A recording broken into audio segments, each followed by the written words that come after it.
Welcome, welcome, welcome, welcome. Look at that. Look at Kobe, the general manager. He looked like looked like they just picked him up like he was like, man, I was managing White Castles and now I'm the general manager of the Cavs. Yay, Cleveland. You look like that twerp tell you, hey man, you got it. You are 3 minutes late off your break. Like, look, man, go on, Kobe, get out my face. Go on, Kobe, quit playing with me. Get out my face, Kobe.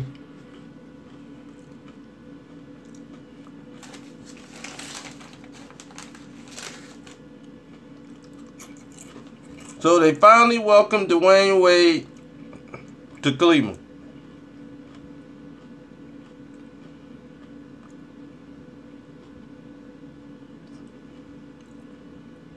I was giving everybody their proper chance to get here before we get started.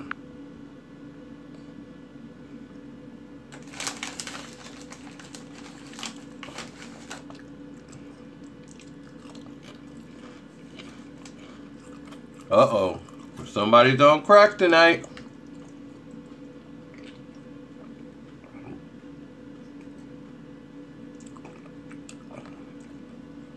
All right, here we go.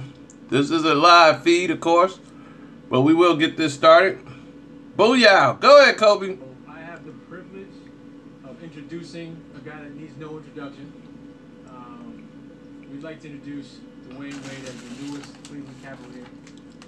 When you think about D. Wade, you obviously think about three-time NBA champion, Finals MVP, 12-time All-Star. He even snuck in a scoring title in 2009. I didn't forget about that. But what we're so excited about is his championship DNA, his undying commitment to winning, his work ethic, his attitude, and his leadership that he's going to bring to the table every single day. And he's going to help this team a ton on the court, but also in the locker room. And so we're just really, really fortunate that we're having a player of this caliber to this team for this year. So, Dwyane, I'd love to give you a jersey, Cleveland Cavaliers jersey, and welcome you to the team. Oh, sorry.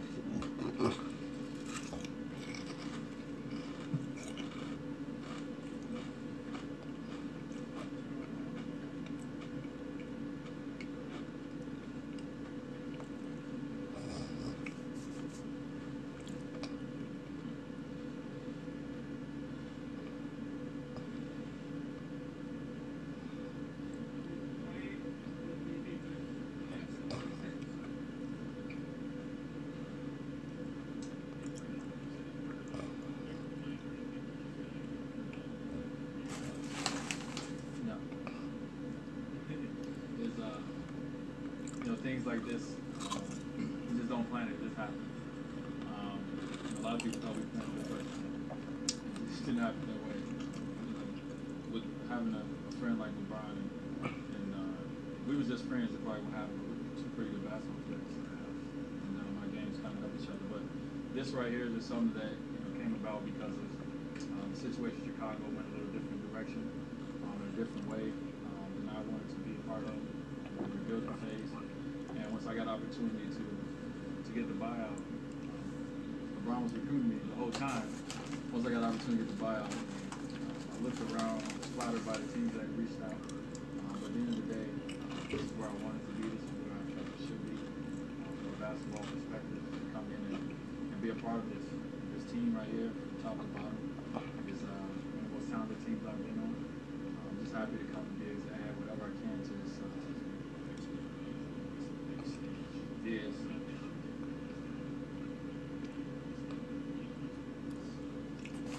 See you guys. Miss you guys.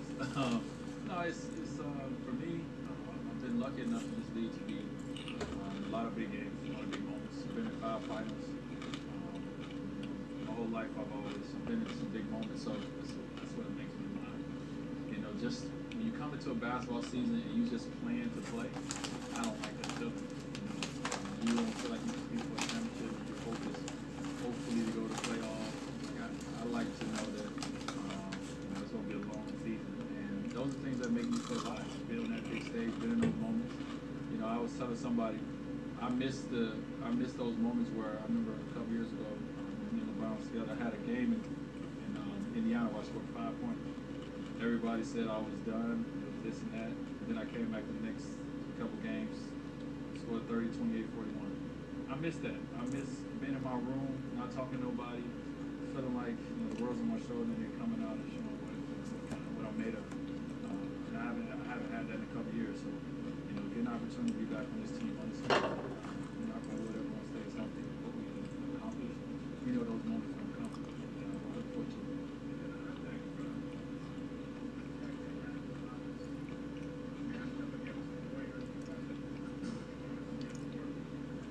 I cannot project how it's going to match up versus them.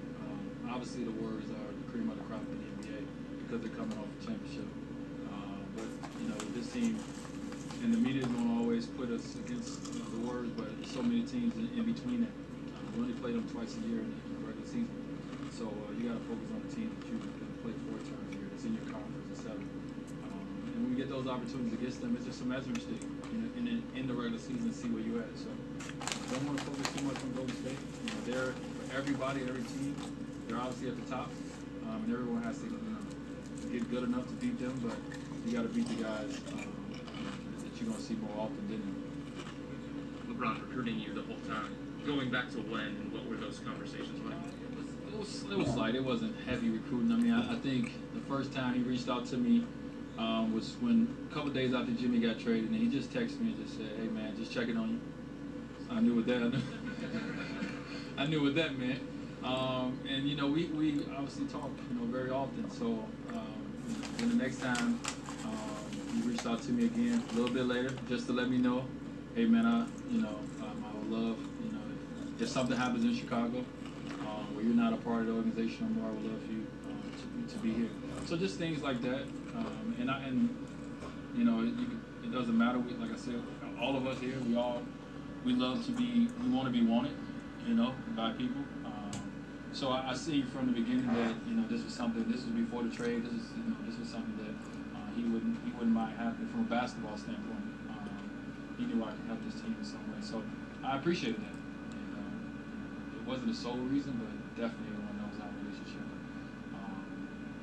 And he was a huge reason why I decided to come in. But this team is just so good. You just want to be a part of something special like this.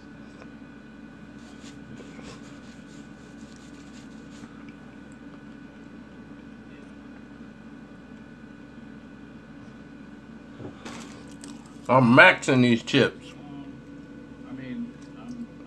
I'm waiting to experience it from this side. I've experienced the Cavs fan base from the opposite side. They booed me a lot. They cheered me a lot. Over the years, I've always come here and I've got warm receptions. And probably when I first came back with Brian in Miami jersey, I got some boos. But they're passionate fans. You look at Cavs fans, you look at Oklahoma City fans, you look at the Golden State fans, you look at these kind of fans, and you say those are real sports fans right there. They're cheering for the teams, and the energy in the stadium is amazing. So, I'm definitely in the land now. I'm trying to get the lingo down. I'm trying to get comfortable with everything. But I'm just excited. I'm just excited to be a part of what they built here, the fan base, from an organization standpoint, player standpoint, and I want to get through this media day, so I just focus on just basketball. That's why I'm here. Leadership. Ty mentioned it. LeBron mentioned it the other day.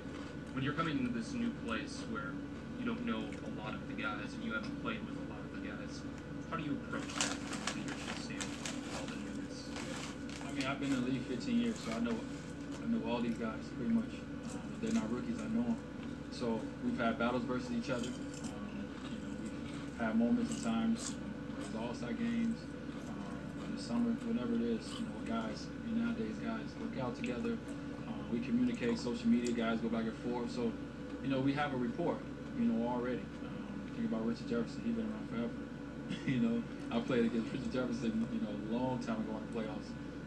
Miami and New Jersey. So, I've been knowing these guys. Coaching staff. I played with James Posey. I played with David Jones.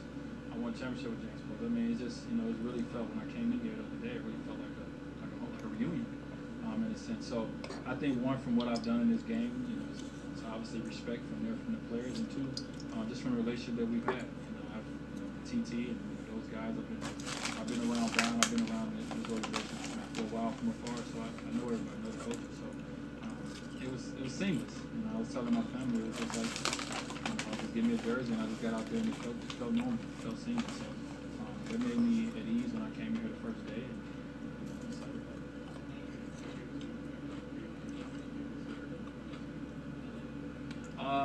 it. Melo hit me, but Paul George really came with it. I told PG, thanks for making the old guy feel good, man. He really reached out to me, but like I said, it was great. For those couple of days, just people showing that they want you, that you can add something to their team. And for me, it's a lot of things that goes on from the standpoint of talking. One moment somebody say that what's the word they use?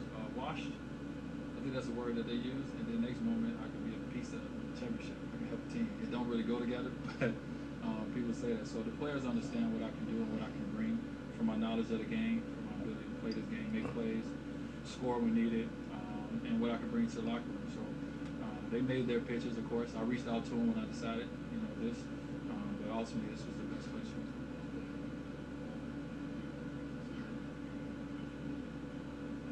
Ty just talked about, we talked about role. We didn't talk about starting and like that. We just talked about, what my role can be, and pretty much what I've always done. Understanding that right now we have to get a training camp. We got to see how guys play together. We got to get to preseason. I'm not focused on it. I'm not focused on starting at 2. I'm not focused on anything. I'm just focused on coming here, learning the offense, continue to be one of the guys, and figuring out time. Coach, he will figure everything out. It's everybody's job to have on a Cleveland jersey, to be ready, prepared for whatever he decides. And we're deep. We got a lot of guys. I don't want to pan anybody against anybody, especially because I'm here. If someone's starting, they're starting, and it's your job to come in when they come out the game and do your job. So we all got a job to do, no matter if it's starting, if it's come off the bench. So when we get to that point, he'll let y'all know. I ain't got nothing to do with it. Guys over 30 on this team. So how do you physically pace yourselves for an 8-month season with a lot of? It's a deep team, If you use what we have, we can do that. We're very deep, so you don't have to. Guys don't have to pull out their do-it-yourself kits all the time. You can play, less minutes. If our first team and our second team play the way that they need to play, and LeBron don't need to play too many minutes that he has played in the past. He can't help. Job. He's an egomaniac. When you have a deep team like this, it enables you to be able to save guys minutes.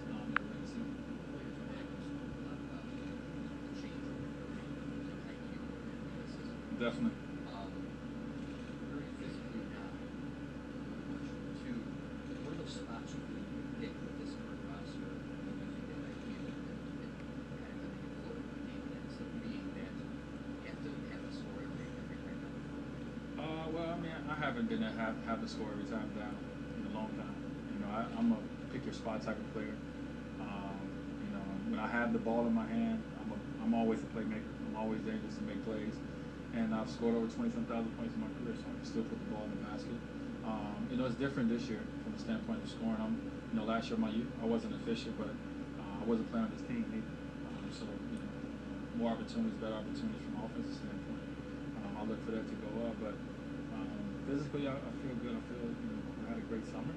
Right now it's just about everybody coming in here and getting their training camp, preseason legs going, and getting that wind under you, and getting in kind of preseason shape before we get into regular season shape. So I pick my spots. I can attack on the block. I'm a great pick and roll player. From scoring and passing standpoint. And when they need me to make sure stay in that corner somewhere and stay there and let Brian do his thing and be ready to shoot it. I got to knock shots down. My goal from a 3-point standpoint, everybody talking about my percentage. I'm not J.R. Smith, not Kyle Korver. I'm never going to be those guys. But I want to do better than I did last year. Last year I shot 31 or whatever. I want to shoot a couple more percentage higher this year.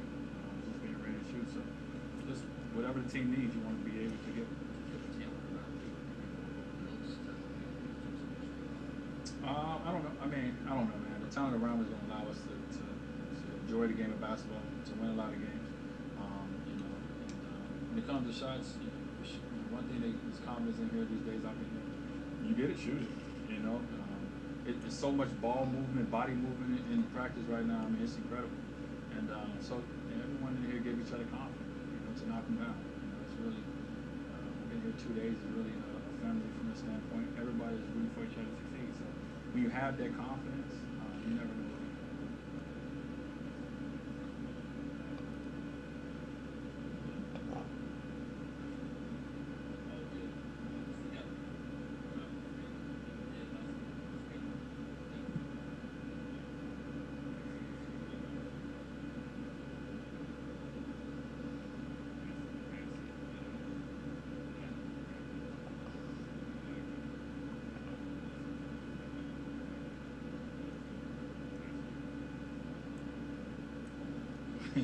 My journey was different last year. So no, I mean, they obviously I came to Game 4.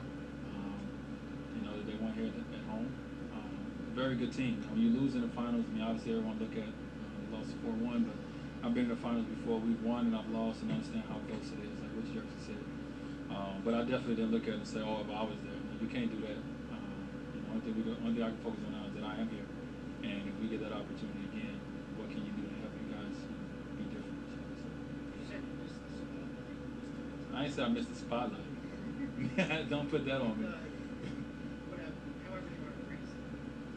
The moments. Yeah, man, the moments. It's period. I mean, I'm a guy who, my whole career, I go to finals every year. Years I'm not in the finals, I'm at every finals.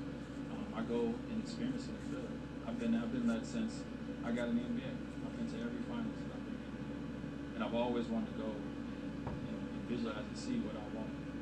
I'm not one of those guys that don't want to see it.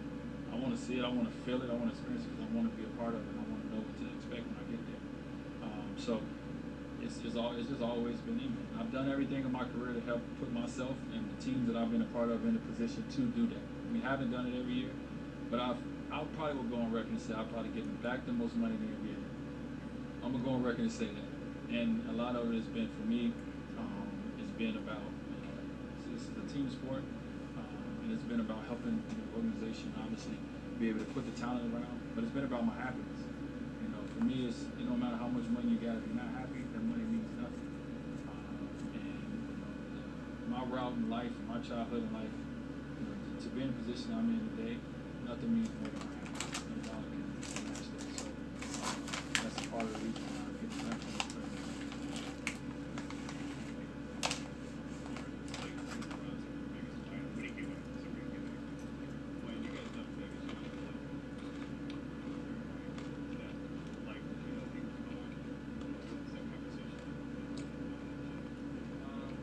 Did I know he was leaving? I knew it was a possibility way before that. I mean, obviously, we talked, and I knew that he was thinking about his future.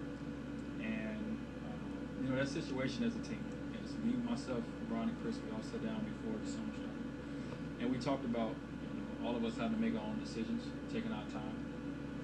From a standpoint of opting out, which we all did, was if we all come back, we opt out to give the team some flexibility to make it all work.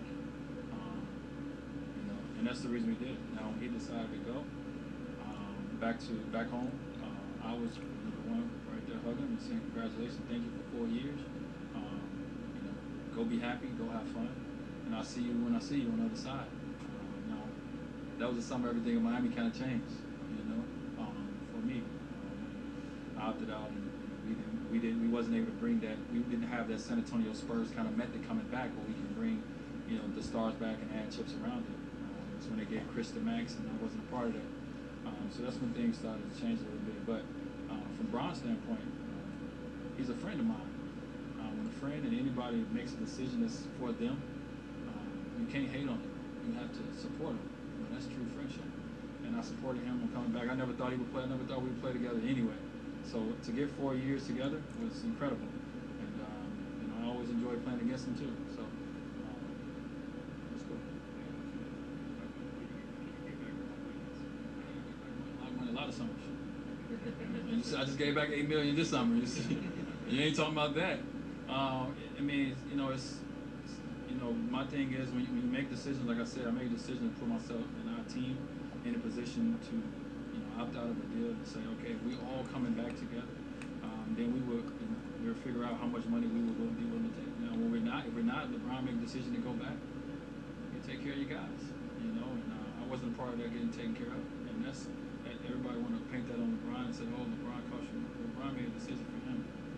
Just like you know, we all made a decision to opt out. It was my decision not to give me the money they gave me, and simple as that, you know. So they gave it to Chris and Lou Wild, and they didn't give it to me. But I kept professional. I kept playing basketball, and until you know I just decided to walk away from it. But you know, costing me money. I got way more money than I ever thought I would have, so I'm okay. Probably not. Probably not. Bosh?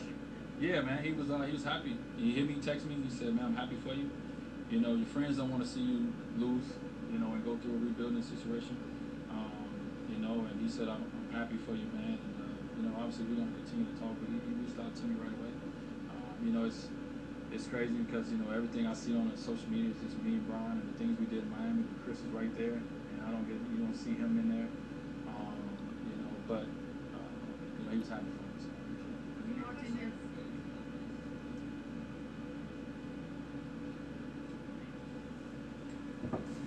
Yes, sir.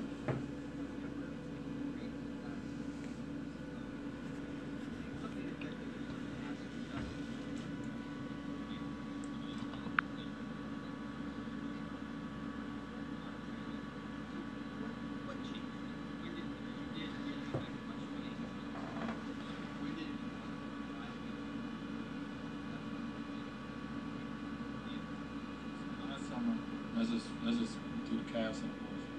Cavs had about $2 million. I mean, $23 million. That's a, you know, I wasn't like I said. It wasn't at that point, you know, last year where you know I felt that I would take $2 million over 23. I give it back money, but come on, my wife will get on me no. So you know, this year I got the same deal that I got last year, but I left with 15 Chicago. So, it just wasn't, you know, obviously it wasn't where I wanted to be. You know, me and Brian also talked about it, but the guys didn't have a lot of money. They had more money than a different conversation. But I can do a little math. That's $21 million more for a year. So I do got some rings. So I wasn't willing last summer to put myself in that position. But you know, this summer came with everything that happened in Chicago. If everything don't go the way it went in Chicago with Jimmy leaving and Rondo leaving, I probably wouldn't be here. You know, I was committed to being there for you know, at least 2 years. I was committed to you know being a part, being a leader with Jimmy, helping Jimmy well, etc. But once they decided to move on and go in a different direction, that changed my mindset. So it wasn't planned this way. It just happened because of you know what Chicago Bulls decided to do for their organization.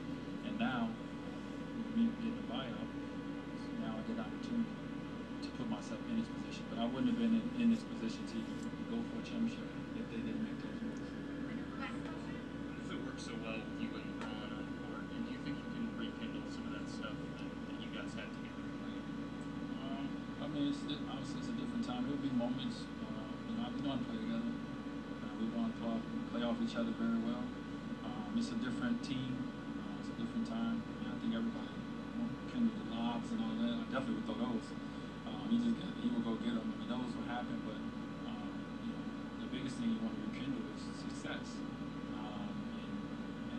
I'm going to say I'm happy to be a part of it with that ability. But, you know, it's like peanut butter and jelly, man. They just go together. You know? And that's it. D Wade is gone.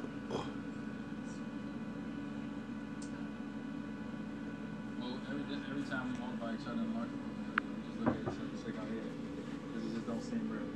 You know, it's like, how did this happen? How did we get here? We just start laughing every time we walk by each other, you know, because it's, like I said, it wasn't planned, it wasn't expected. When it happened, and everything happened fast. So it's definitely cool. It's definitely good to have a friend here, somebody that you respect here.